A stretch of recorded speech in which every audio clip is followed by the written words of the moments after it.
The following is a special presentation of Tony Kurre Radio.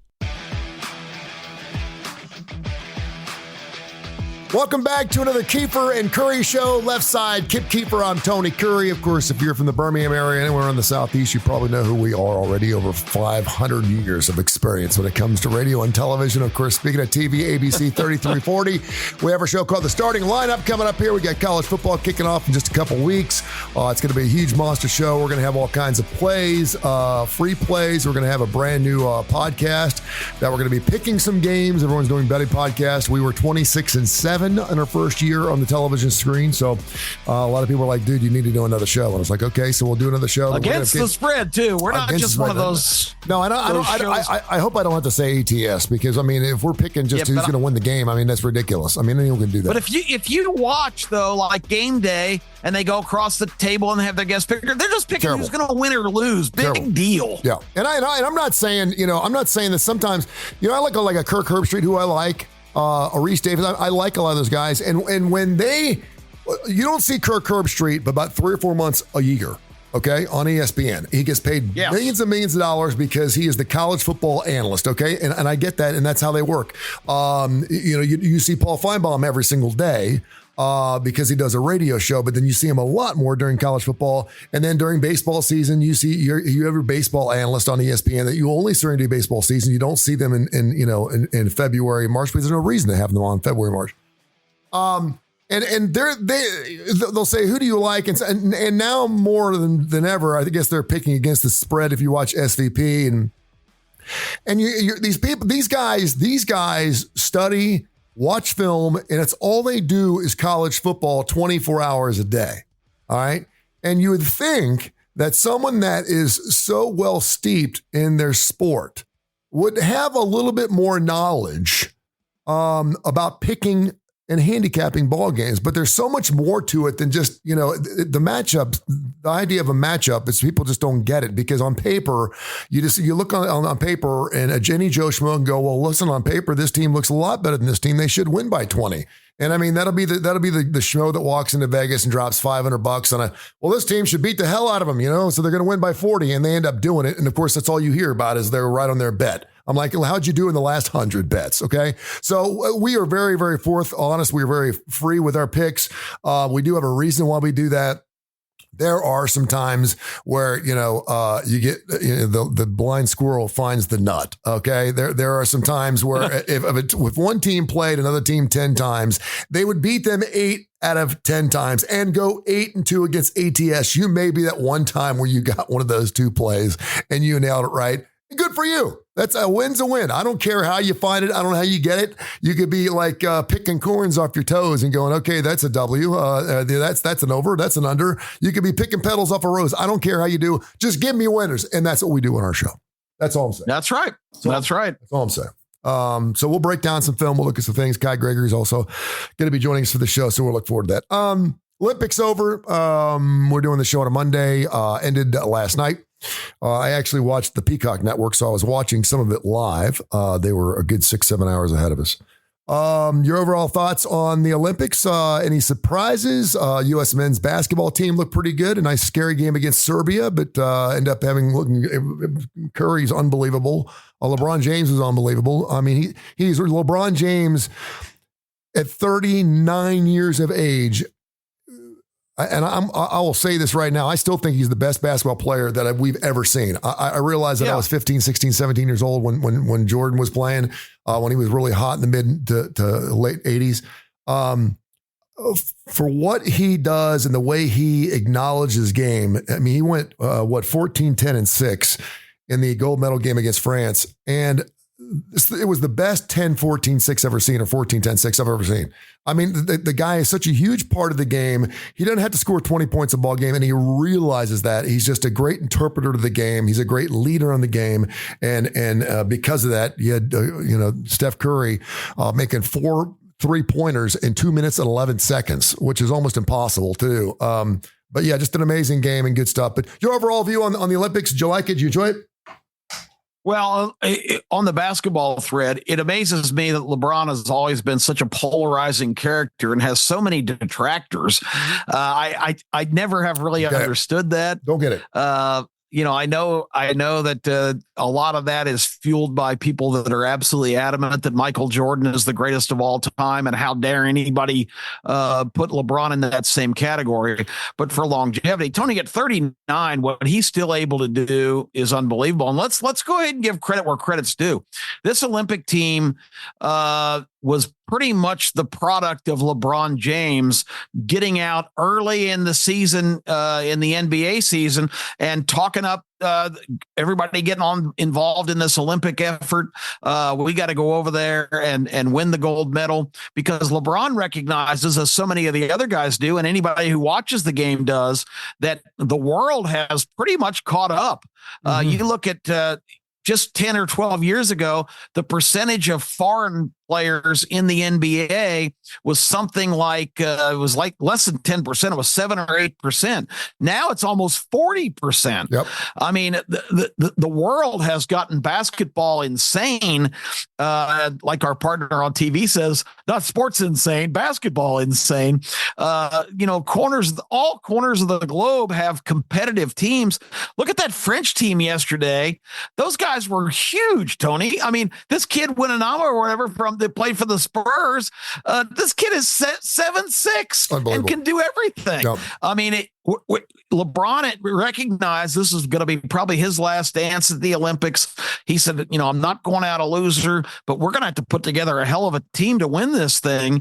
They beat the Serbs easily in the very first game, but they got pushed to the limits. They were down 17 in that game, Tony. Crazy. Came back and won it because all the big players that maybe were on the shelf of playing, the Kevin Durant's, and so of course Steph was all in, because Steph Curry has never played in the Olympics due to injury crazy? Or yeah.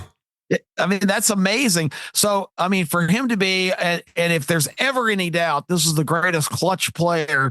Michael Jordan always had that title, but now Steph Curry's intruding on that territory as well. Because like you said, France twice got to within 5. With 2 minutes left, they had gotten within 3, and just cold-blooded Curry come down and just making threes from everywhere. And that last one he made to stabilize the game for the Americans. I mean, there were like 3 guys on him, and I was sitting here with my son watching, and he goes, he put up for another one, and Clayton said, "No way!" No. Boom, no. Splash. I mean, it was absolutely phenomenal. So, and I tell you what, too, and if anybody who listens to my other program on your network, which I'm so privileged to be able to do and give my thoughts every week on Need to Know. Everybody knows that I am all about the USA, all about the red, white, and blue. Love my country, love everything that it stands for. It gave me so much enjoyment to watch every player on that team drape themselves in the American flag yesterday and celebrate that victory. I mean, they were proud to represent their country, and they knew what a significant, defeat it would have been if they didn't come home with gold. And for those guys to demonstrate, where it's not fashionable these days, to espouse, love of your country or acknowledge even your country, those guys really, really scored big with me, celebrating in that fashion. It's one thing to acknowledge your country, to be patriotic when you're in it. And it's another thing to be acknowledgeable and patriotic about your country when you're out of it. And what I mean by that, and I'll be interested because it's been since 1996 that we've had the Olympics in the United States. Of course, they're going to LA in 28. Right. The torch has been passed, literally. There is... And I've been to 4 Olympics, okay? So, I mean, I obviously didn't compete, but I covered 4 different Olympics with the Coca-Cola Network, and so I've been there, done that. And I'm just telling you, I went to Atlanta, but also went to Lillehammer, went to Barcelona, I went to Albertville, France. And when your team does really well on it's like winning an away game. I mean, it's like going into someone else's country, but you're doing it 120 times over. It's really hard to describe. It really is. And I mean, I can see where, you may be standing on the pulpit in the Coliseum in 2028 in the United States, the national anthem may be playing and you may not shed a tear, but yet 4 years earlier, you may have been over there just getting out of the Seine River and you're just, and not from the acidic or the stuff burning your eyes, but you're actually crying because you're hearing the national anthem. It's just a different thing when you're playing your national anthem in a faraway place because you're the best. The one thing and how about that crowd yesterday in Paris? I mean, you talk about winning in hostile territory. That was this revved up a crowd, and the reason the French had such resilience, I'm convinced in that game, is because the crowd was just willing them to hang in there and keep fighting. And they got to within 3 there with 2 minutes to go. I thought the American team was in real trouble. Thank God Steph Curry did not have that opinion. Well, and you know what? I mean, I love it. I mean, I know most people that watch Alabama Auburn football. It made it all that much better. I've thrown this question out, and I didn't understand it when I first moved here. But first of all, are you in Auburn, Alabama? And then you answer that question, and I always thought, would you rather see your team win by 40 every week, or would you rather see your team win every week by 2 or 3, or occasionally have that game that's tough? And most people here would say, beat the shit out of them by 30 every week. Every week, I want to see them beat the hell out of 40 points. And I mean, I don't find that enjoyable to watch. I don't find it fun to watch a team get beat by 40 in Olympic style basketball. Obviously I want the Americans to win, and I want the United States to win in everything. But yeah, that is nice to see Serbia give them a push and France give them a push. If anything, it seemed like it's a little fixed. I mean, you knocked out Serbia by 35 and all of a sudden you're losing by 17. I mean, how's that possible? How is that possible? When you're playing the same exact game, don't tell me we don't know how to handicap. I'm sitting there watching and I'm going, what in the world is going on here with this basketball team? Are they going to lose this game after they just beat them by 30? That's what makes it so much fun. And I'm glad the rest of the world is coming up. I don't know if the rest of the world's coming up or we're coming down or a little bit of both. The one thing that I really acknowledged a lot of this time, and I watched more Olympics this time than I probably did when I actually went to 4 different Olympics. My son loves the Olympics and he loves watching everything. Which is awesome. He thought the breakdancing thing was super cool. I did too. He loves the skating. He likes the X Games. He's into that kind of stuff. And I was really surprised by how passionate and how emotional how many athletes got after winning bronze medals as opposed to gold and silver. And it's something that I had not seen. I saw several places. I even was watching some fencing and I saw these people and they were so excited. They were so happy that they had won a medal, period. And you're thinking to yourself, we're taught in this land, coming first or forget it. You never remember who wins the silver or bronze medal. You remember who wins the gold medal, right? You never remember who loses the Super Bowl. You always remember the winner. That's what we're taught in this country. You win or you're nothing. You're second best. It's so cool to acknowledge a game where not every kid has to get a trophy, but you can come in third. And for that person, that's as good as, I get goosebumps right now. That's as good as coming in first in anything else in life. I mean, it is so cool to see these people that are so happy with a third place win. We just don't see that in our culture here. We have to win or it means you work nothing. all your life to get there and you're competing against the very best in the world. And to get a bronze medal in almost any sport, it's not a participation trophy. That signals to me you're the third best at this pursuit in the world. I mean, that's pretty awesome from the standpoint of all the hours, all the preparation, all the sacrifices paying off, especially when you just know that you've got to go there and be your very best. If you're kind of considered in that kind of middle group, usually you already know going into the Olympics who is favored and who has been dominant, and you kind of know who the top tier guys or girls are in a particular sport. But if you're a guy who's maybe given his best performance of his life and gets acknowledged for for it on the biggest stage, I would relish that too. And I think you make a great point that to those people, just getting that medal put around their neck is just as significant as if they'd won the whole competition. That's why what happened in women's gymnastics was so mind-blowing to me. And I'm sure you know what I'm talking about. You're talking about Jordan Childs, who qualified third in the women's floor exercise, competed last in the 8 women final, where the order was determined randomly in advance. She finished her routine, awarded a 13.666, which was good for 5th behind our Barbosa and Vuena, which is 13.7. Cecile Landy, who is Child's personal coach and also served as coach of Team USA in Paris, appealed to the judges to have an element restored to Child's routine.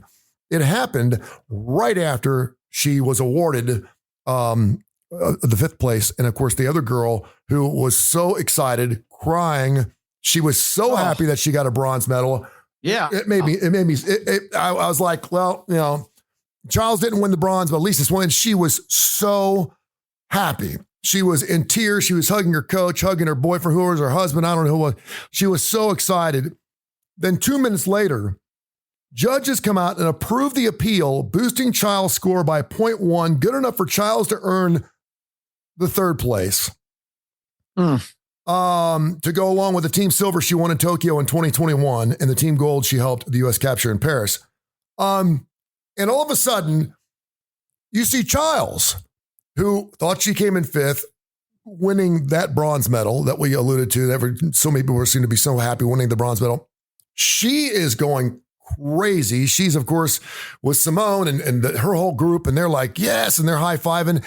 And I'm thinking, oh my gosh, this woman who just took her life to win that bronze. By the way, it was her only bronze medal. That was the only medal that woman who came in 3rd had won. To take her bronze medal away from her, to give it back to Jordan, I was like, I almost didn't want to see how she reacted to it. They showed her. She just had the best, greatest thing ever awarded to her ripped out of her hands. And then the Romanian Gymnastics Federation asked CAS to review the procedure surrounding Landy's appeal of Child's score. International Gymnastics Federation, FIG, guidelines require coaches to make any appeal of a score within 1 minute of the score being posted. The appeal was granted and given at 1 minute and 4 seconds. She was 4 seconds late. They took Jordan Childs' bronze medal back away from her, or they're going to. That she still has it, by the way. She's now in the United States. She has the medal, and they're asking her to give it back. She's got to give it back. See, I haven't heard this edition of the story. Oh yeah, she's got to give it back. So the woman who originally wins the bronze is being awarded the 3rd place again. So she gets the bronze medal, and Jordan Childs, who thought she came in 5th, came in 3rd. Now she did come in 5th because of the appeal was 4 seconds late. 4 seconds late.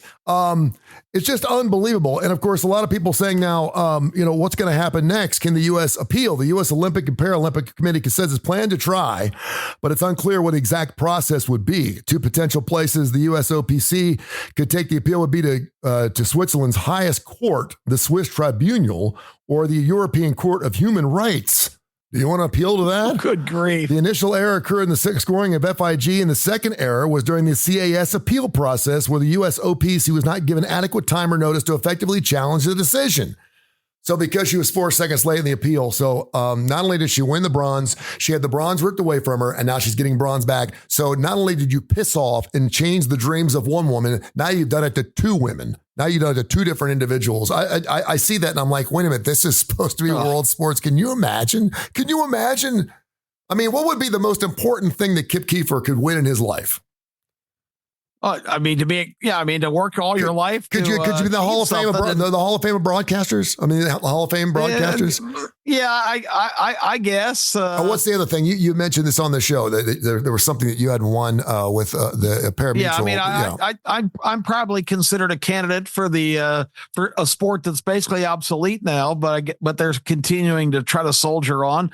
Probably a candidate for the Greyhound Racing Hall of Fame in Abilene, Kansas. Absolutely, which would be a big honor since I've devoted a lot of my life to that sport, and my family was involved in a lot of different things. But yeah, I mean, if I was given that honor, and then somebody called me a half hour later, just and said, joking, yeah, just kidding.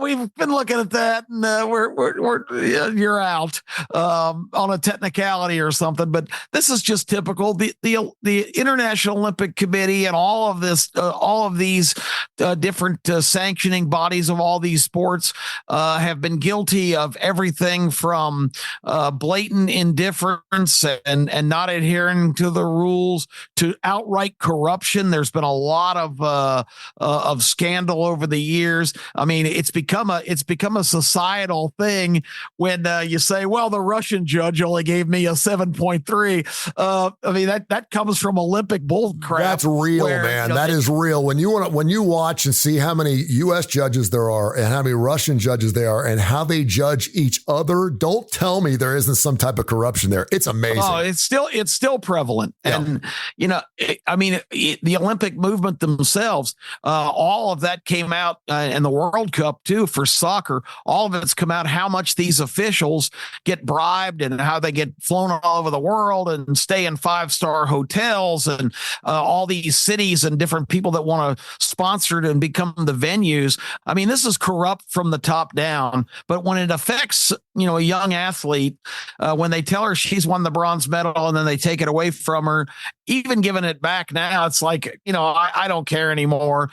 Tony, I'm a common sense guy. I'm a logical thinker. Mm-hmm. Even though that 0.1 correction was justified, why didn't at the time they just give both those girls a bronze medal? The one girl was already awarded. You don't take it away from her because of this further review. I don't think that would have harmed anybody or changed the course of the world to say, hey, we already declared you the bronze medal winner, so you're getting one too. Why just put 2 bronze medals around, one on each girl's neck? I agree with you, and some people have talked about that, and I'm gonna push to the right the knuckleheads who would say, well, there can only be 3 medals. This is the Olympics, and there's got to be a first, second, or third. Unless there's a tie, there should not be blah, blah, blah. I mean, we saw ties. We've seen 2 thirds giving away 2 silvers and 2 gold.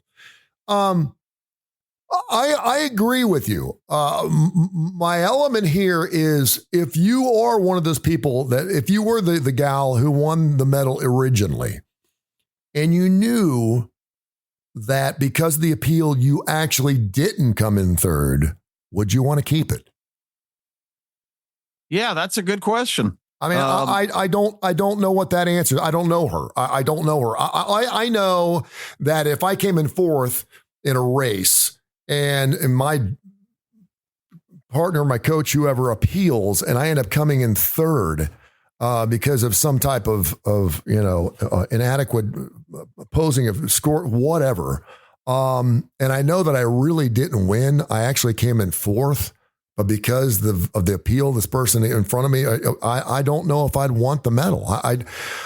It'd be really difficult. And I'm sure she's probably going to get a lot of opportunities to interviews, to be on television, say, how does it feel to come in 5th, actually come in 5th because there was a tie for 3rd. How's it feel to actually not be but she won't have to answer that question anymore because she got her bronze back. She's getting her bronze. But I mean, Jordan Childs going to be asked that question. For some reason, I really don't care about Jordan Childs because she's already won a silver and she's already won a gold. She's already she did that with her team. Not to say that I want to see everybody be a winner, but I want to see everybody be a winner. I mean, you spend 4 years of your life, 8 years of your life or whatever to become an Olympic. Just to become an Olympic athlete is amazing enough. Just to get the invite to be on the team is enough for many people. And then to bronze it, to silver it, to gold it, have it taken away, get it back, and then have it taken away again. It's just amazing to me. Yeah, I guess the other thing that these Olympics will be remembered for, Tony, is the controversy in women's boxing. The two weight class finalists were both the XY chromosome people they allowed to compete, and I was really up in arms about this when it first hit because I thought this was the transitioning male business. This was another trans story like the swimmers that were banned from the Olympics this time that were still were always biologically males, but have had some alteration. But for this to be prevalent in boxing, but this situation is really complicated because these are people that were actually born with both chromosome mixes. So technically they look like females. They don't have male genitalia like these trans guys, but they have and have been barred from other international competitions because they have the Y chromosome in their mix somehow. It's some kind of there's a name for the condition. So these are really females that have male testosterone and other things. So they're really a difficult category to define. And if you don't want to penalize these athletes for what they were born as, because this is a little bit more gray area than what we typically deal with in this issue. But the fact of the matter is, the first girl from Italy quit after 38 seconds when she was getting battered by this guy, gal, whatever he or she was, and these guys just went through the tournament and end up fighting for the gold medal. I mean, there's a lot of sticky things now, but that was really interesting to me. That I've known a lot of real manly women and vice versa, but there's actually a condition where you don't get you're an XX, of course. You're a female. If you're XY, you're a male. But these are like XXYs, and that's really something that people are going to have to really give us some thought to, because in other sports where it's like track and field or lacrosse or some kind of team sport. But in boxing, if you have physical attributes that make you superior, you should not be allowed to compete, in my opinion. And again, I hate to shut anybody out because it's not their fault, but when you can do damage to somebody and inflict physical harm like in boxing, there should be no parameters for anybody other than an actual female to compete. Yeah. Yeah, I mean, we've kind of joked about this. Maybe we should have the transvestite games. Maybe we should have the plural games, and we don't have enough athletes, obviously, to make that happen. And I agree with you. They should be given an opportunity to compete somewhere. And if you don't acknowledge yourself as female or male, and through your life, you're just kind of picking which side you want to be on that particular minute or that note. In sports, I want to be female. When my dating, I want to be male. I want to, that is your perusal. You do that. This reminds me a little bit of, do you remember the world's tallest man? I saw something on TV the other night, the world's tallest guy. And he had some overgrowth hormone in his thyroid or something like that. Anyway, when he was 13 years old, he was 6'9". Okay. And he ended up being, I think, 7'11". And he died, ironically, from some type of weird disease in his knees, because of the growth. Our bones aren't situated enough. Our bones aren't situated enough to carry that much weight. And so, but he lived a good life. He had to stand up in school. His last 6 years, he went to school because all the desks were too small. He ended up getting, I want to say he got a doctorate degree. He was a good looking guy, kid, whatever he was. But yeah, so he's on the 13th grade or the 13-year-old basketball team and doesn't have to jump to dunk the basketball. I mean, the kids are just throwing it up to him. And obviously he's a good 2 or 3 feet taller than everyone else on the floor. Yeah. And he's just catching the ball and just dropping it in the basket. Florida's got a recruit coming in this year that's supposedly 7'8" or 9". Yeah. So wow. Yeah. So, but I mean, you're talking about, in the NBA, guys can jump. I mean, you can see 5'6" guys dunk basketballs. They can get up. I mean, they can actually block. They can actually get up after it gets a 7-foot guy. And when you're 13 years old, you don't have that you don't have those physical abilities to be jumping up. I'm blocking a 6'11", and so I'm thinking to myself, okay, should this kid not be able to play? And we see it in Little League. We see it a lot. Where I had a kid down the street who he worked out, but not as much as he probably should have. But he was just a really big kid. In about fourth grade, he was over 200 pounds. He just had big bones. He wasn't fat. He was just a really big kid. And of course, he wanted to play running back or quarterback like that. They just wanted to put him on the line. Just put him on the line. He played an offense and defensive line. He was a two-way guy and just plowed over everyone he went after. You're playing defense, put your arms out. You're playing offense, go forward. And that's all he did. And he killed people. He killed these small kids. He lay on top of these kids. In that case, your only option is to make that kid play up a level because you can't physically jeopardize the regular size kids by having some behemoth in the league. Well, can you for a period of time?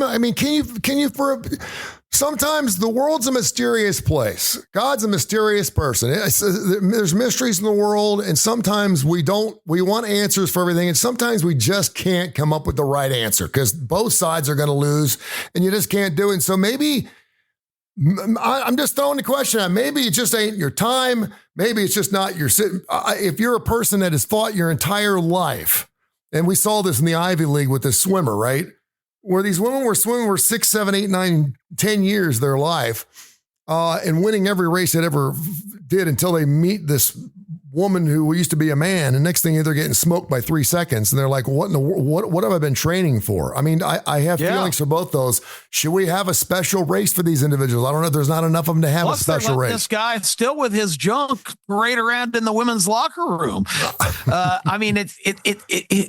Again, I'm not in favor of all this stuff because I want to discriminate against anybody, but some things are you have to take sensibility into the equation. Yeah. And that's just not sensible. Yeah. Yeah. It's something the IOC will have to take a look at. And again, every year they're probably hoping that they don't have individuals that, But I'll tell you a quick story as we start to wind down here. I went to my 20-year reunion for high school back whenever that was.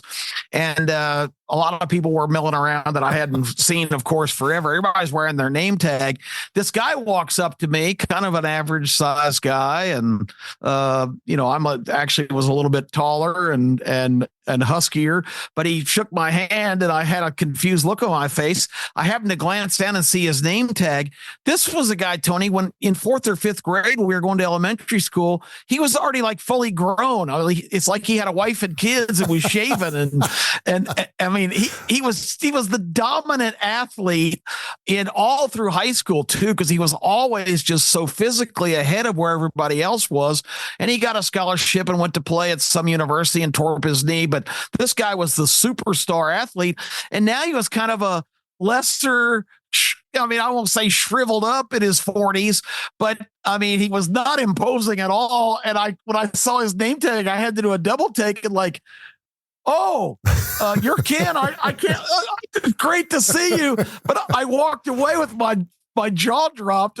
I can't believe that he reached his peak at like 17 and he's declining like he's a 70-year-old man now. I thought you were going to tell me you turned into a woman. I was like, oh no, please. I don't have it. It's not quite that good a story, but the fact is, I think some of these people that, you met my friend Mark Random from Atlanta. He was another guy who was like fully mature at 13 or 14, and he got grayer a lot faster than all of us did. And Mark's still a really good athlete. He's a tremendous golfer. He had his knee repaired recently, but Mark was another guy who matured really, really early. And he's not as extreme a case because he's still doing really well now at basically my age. But, it's funny how that works. And it makes it difficult in athletic competitions where, those guys can actually hurt somebody, and it's not. It's something that I don't think's ever been adequately addressed. No, there's no reason. You take a big tall guy and a big tall woman, they're going to have big tall kids. Is that fair? I don't know. I mean, that's usually how it works. I mean, I'm 6'4". My wife was 5'9". My daughter's probably going to be 5'9", 5'10". She runs like a gazelle. My uncle was 7'3". His wife. Oh my gosh. His wife was 4'11". My Uncle Carl and Aunt Jeannie, when he walked up to her, his chest came up to the top of her head. So that's probably why they got married in the first place. She did have a flat head, but she was a great woman. But they had two daughters who were 6'10", and they had a son that was 7'4". Holy cow. But they were uncoordinated. My 7'4" cousin couldn't play basketball. Yeah, that's ridiculous. I mean, he owned a bunch of car washes up in the Cincinnati area. So yeah. I mean, you know, are we trying to? Well, I watch a lot of horse racing, as you know. The premier commentator on the Fox Sports horse racing team is Lafitte Pinkai Jr. Now, Lafitte Pinkai Jr. is the son of Hall of Fame jockey from the 60s and 70s, Lafitte Pinkai, who was just a fantastic, won a bunch of Triple Crown races and derbies, one of the best jockeys ever. You know, Lafitte Pinkai was whatever, jockeys are, 5 foot, maybe 4'8", weighed 110 pounds. Lafitte Pinkai, his son, is like 6'3". I mean, you just it's so funny every time this is Lafitte Pinkai, and you look at him and say, that can't be. That's insane. His mother must have been like an Amazon. She must have been like a 6'8" female or something. So you never know with chromosomes and everything we deal with. There are a lot of aberrant things that go on in that process. And who are we to understand that? I'll also point out that when you and I are on TV and I watch the show, I said, God, Tony looks like he's a 7-footer. And I feel like I'm the original Lafitte Pinkai. I'm just a little squatty guy sitting next to you. No, sometimes I'm on with Josh Claypo, and he makes me sit back a foot. So we look a little more closer together, and I'm like, come on, man, because he's not the tallest guy. But, well, if they still made phone books, I could bring one in and sit on one, but unfortunately, they don't make those anymore. Speaking of TV, we'll do it again. ABC 33, 40, 10, 30, 11 o'clock. It's called The Starting Lineup. A fantastic show. We have a special guest this week. All right. Chip Blake, who's an Auburn graduate, big booster, probably the top political consultant in all of Georgia. But Chip's a really interesting guy, loves his Auburn Tigers.